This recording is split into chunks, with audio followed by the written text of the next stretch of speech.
Kita beralih ke informasi selanjutnya, saudara. Setelah maraknya informasi percobaan penculikan anak di Kota Lok Sumawe, pihak kepolisian Polsek Banda Sakti meminta orang tua meningkatkan kewaspadaan dalam mengawasi anak saat berada di luar rumah. Pihaknya juga meminta warga agar tidak panik secara berlebihan terkait isu penculikan anak ini.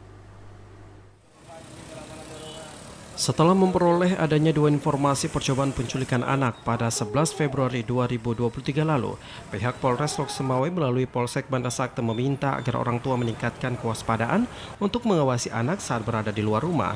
Kapolsek Banda Sakti Ibtu Faisal menyampaikan, satu di antara dua kasus percobaan penculikan telah memberikan keterangan langsung ke Polsek. Menurut keterangan si anak, tangannya sempat ditarik dan korban sempat diimingi permen untuk pergi bersama orang yang tidak dikenal yang mengaku kerabat orang tuanya tersebut. Namun si anak menolak dan menggigit tangan pelaku sebelum melarikan diri. Faisal juga menyampaikan tidak ada saksi pada peristiwa tersebut. Informasi hanya bersumber dari keterangan si anak yang merupakan warga Desa Pusung, Kecamatan Banda Sakti, Kota Lok Sumawe. Faisal juga meminta kepada orang tua untuk lebih waspada, khususnya yang menggunakan kendaraan umum untuk mengantar jemput anak sekolah, dan juga membekali anak dengan informasi serta cara menolak apabila ada orang yang tidak dikenal mendekatinya.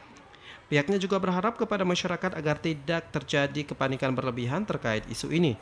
Masyarakat diminta untuk melapor ke pihak berwajib jika menemukan kecurigaan terhadap warga asing yang memasuki pemukiman warga.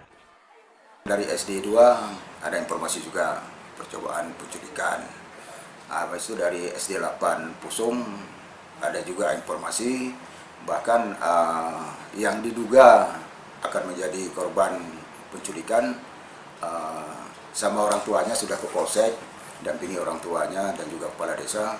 Istilahnya kita mengklarifikasi isu yang berkembang di media tentang masalah penculikan. Tapi dengan kejadian kemarin ada isu-isu dua yang diduga percobaan penculikan, ini pada orang tua lebih waspada untuk menjaga dan mengawasi anak-anaknya.